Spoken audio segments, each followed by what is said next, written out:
Hey, what's going on, movie fans? Welcome back to another episode of Total Running Time. I'm your host, Matt Jarbo. That is right, the one, the only Matt Jarbo. I'm going to be egotistical for a moment because this is my show, haha. But no, this week and next week are dedicated to my personal hero, like my personal story hero. Like if I have a person that I want to like model like all my ideas after, it'd be Indiana Jones. I don't know why. Like I just so resonate with the character. I love the series. I love the movies. Yes, even Crystal Skull. And I'll go into that later on. Next week, actually, next Friday, I'll be going into that one. But right now, we're talking about Raiders of the Lost Ark, the very first Indiana Jones film. And it's kind of funny. Let me tell you guys who don't know where the character came from. And you can find this actually on the DVD set that they released back in 2003. There's a special bonus features disc that has like an hour-long documentary about each movie, and they were interviewing, on the one for Raiders, they were interviewing Steven Spielberg, and Spielberg was talking about how back in 77, he and Lucas were sitting on a beach in Hawaii waiting for the numbers to come back from Star Wars. And, you know, I think Spielberg had like just done Jaws, and they were talking about like movies they wanted to do next, and Spielberg was just like, hey, you know, I really want to do a James Bond film. And Lucas is just like, whatever, dude, I got something better. And he's like, oh, what's that? And so Lucas goes, I got this idea based on these characters from the old 1930s serials, right? About this like archaeologist who always gets himself into more trouble than he can handle, gets in way over his head, but then always finds a way out of it. And, you know, of course, Spielberg's like, I'm intrigued, tell me more. And so Lucas goes like, and his name is Indiana Smith, right? And Spielberg's like, that doesn't work. That name, Indiana Smith, doesn't work.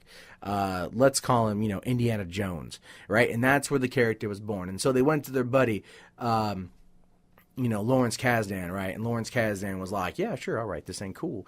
Lawrence Kasdan wrote Empire Strikes Back, so just so you guys know, right? And so the man sits down and he writes the screenplay by hand. I'm not kidding. Not with a typewriter, not with whatever the computer they had back in 1980, 78, 79, whenever he actually wrote it or got it out. And so he wrote it by hand, and they went out there and Spielberg shot it, and you know, they got Harrison Ford. And at first they didn't want Harrison Ford. At first they wanted Tom Selleck. If you look at it, right, Tom Selleck was going to be Indiana Jones because they liked him, and he actually came in and screen tested for it. He came in and screen tested for it, and they're like, yeah, this would do pretty well. But because he was shooting Hawaii Five-0, or not Hawaii Five-0, Magnum PI at the time, he couldn't get out of the contract. And then, of course, they had mentioned Harrison Ford at first, but then Spielberg didn't want like a Lucas Harrison Ford thing, kind of like how Scorsese has De Niro and like, you know, all those movies. So he didn't want Ford at first, right? He wanted Selleck. And then, of course, the character of Marion Ravenwood was actually originally auditioned for by Sean Young. I'm sorry, I'm really messing up names right now, but Sean Young, and she was just like, I got it, it's me. And you know, you can actually see some of the test footage on the behind the scenes. If you don't have it, I don't know why the fuck you don't have it. You should get this thing.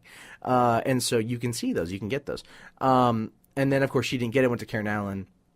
And they went out and they made this thing. Now they got John Williams to do the score, and of course Williams had done Jaws and he'd done a bunch of other movies. But Williams is, I believe, when it comes to making music, you remember that man is a living god. And so he made, in my opinion, the best theme song of all time. And so you know it, I know it, we all love it, we all recognize it instantly, and it's great.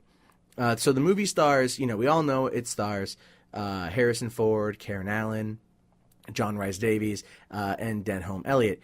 And so, you know, and John Rhys Davies is Sala, Denholm Elliott is Marcus Brody. So just so you guys get an idea of those characters when I mention them. Now, when it comes, people ask me frequently, what's my favorite movie? And it really is this film. It's not my favorite Indiana Jones film, and I'll go into that one later on. But it is my all-time favorite movie. So it's kind of weird that my favorite Indiana Jones film is not Raiders, but my favorite all-time film is Raiders, so go figure. but it's not the point. The point is that the movie is great regardless. And Spielberg said that of every movie he's ever made, this is the only one he can go back and just watch it and enjoy it for what it is.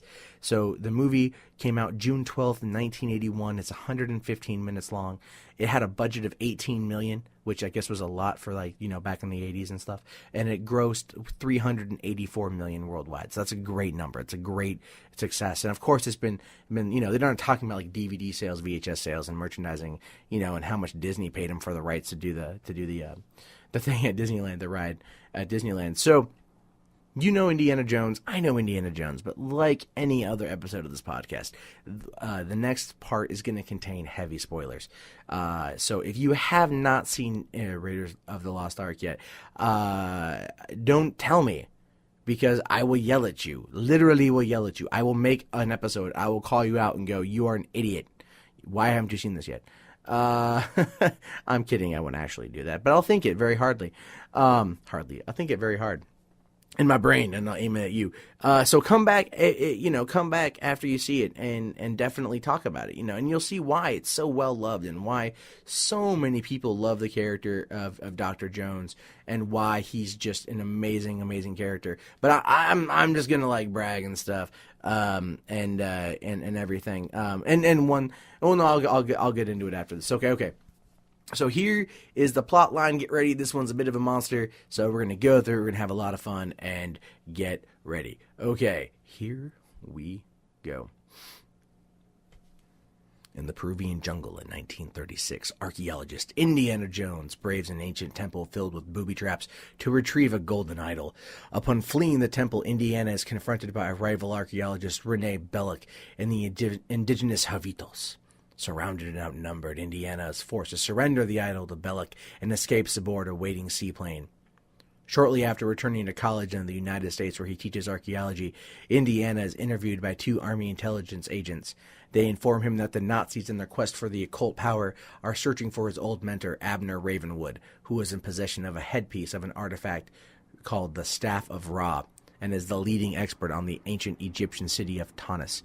Indiana deduces that the Nazis are searching for the Ark of the Covenant, a biblical chest built by the Israelites to contain fragments of the Ten Commandments. If the Nazis acquire it, their armies will be invincible. The Staff of Ra, meanwhile, is the key to finding the Well of Souls in which the Ark is buried. The agents subsequently authorize Indiana to recover the Ark with the promise of displaying it in a museum. Indiana travels to Nepal only to find that Ravenwood has died and that the headpiece is in the possession of his daughter, Marion, Indiana's embittered former lover. Marion's tavern is suddenly raided by a group of thugs commanded by Nazi agent Major Todt. The tavern is burned down in the ensuing fight, in which Todt burns his hand on the searing hot headpiece as he tries to grab it. Indiana and Marion escape with the headpiece, with Marion declaring that she will accompany Indiana in a search for the Ark so he can repay his debt. They travel to Cairo, where they learn from Indiana's friend Salah, a skilled excavator, that Belloc and the Nazis are currently digging for the Well of Souls, with a replica of the headpiece modeled after the scar on Todt's hand. In a bazaar, the Nazi operatives kidnap Marion and fake her death, strengthening his resolve to find the Ark.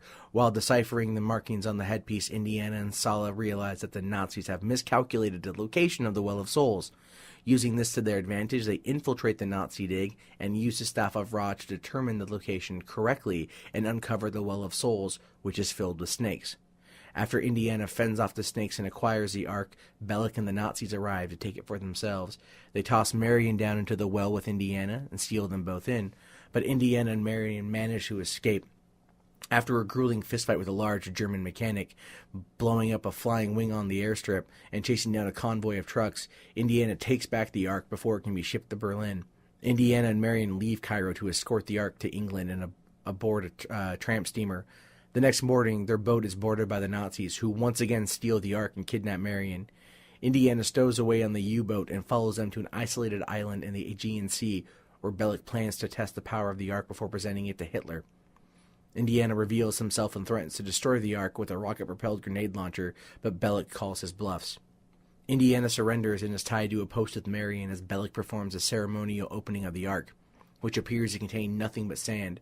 Suddenly, spirits, which resemble Old Testament descriptions of the seraphim, emerge from the Ark. Aware of the supernatural danger looking at the opened Ark, Indiana warns Marion to close her eyes. The apparitions suddenly morph into demonic creatures and lightning bolts begin flying out of the Ark, gruesomely killing the Nazis. The fire raises into the sky and then falls back down to Earth, and the Ark closes with a crack of thunder. Back in Washington, D.C., the Army intelligence agents tell suspicious Indiana and Brody that the Ark is someplace safe to be studied by top men. In reality, the Ark is sealed in a wooden crate labeled Top Secret and stored in a giant government warehouse filled with countless similar crates. And that's the end of Indiana Jones and the Raiders of the Lost Ark, everybody. No, that's a great fucking movie. I love it. Like, even reading that right now, I just want to go home, because I'm not at home. I want to go home and I want to watch the movie again. I just want to pop it in and enjoy it, because it's just the perfect action adventure film. You have a great character. You have a great villain. You have a great, searching and there's, I love it. I can't talk about it enough without going crazy for it. It's a great film. Karen Allen was great as Marion. Bellick was a good bad guy. I kind of wanted to know more about the background of the Bellick's and Jones's battles. But of course, we're coming into this character. He's established in his career. He kind of like we're not seeing Indiana Jones Begins. We're just seeing Indiana Jones doing what he does. And so it's great. It came out in the 80s it's still, I think, like the top film like ever made. It never gets old, it never gets boring, and it's always fun, it's always great to watch. So that's why I love it, and I really, and if you guys love it too, talk about it. Like, let me know, like, how much, do you like it, do you not like it? Post, let's find out. So, yeah, I'm a big Jones fan. I've seen it probably like 50 times. Great film. And, yeah, so we'll see you guys on Friday for Indiana Jones and the Temple of Doom, which I know some of you are just like, really? You're going to do Temple of Doom? Could you just like skip the Crusade and forget about, Crystal Skull? But I'm not gonna. I'm going to do them all, so you guys are going to get used to it. Anyway, my name is Matt Jarbo. I'll see you guys on Friday, and thank you for listening to Total Running Time. You can find out more great news, reviews, and information over at our Facebook page at facebook.com/2bucktheater. All right, guys, thanks a lot for listening, and I'll see you later. Bye. And I'll see you later. Bye. And I'll see you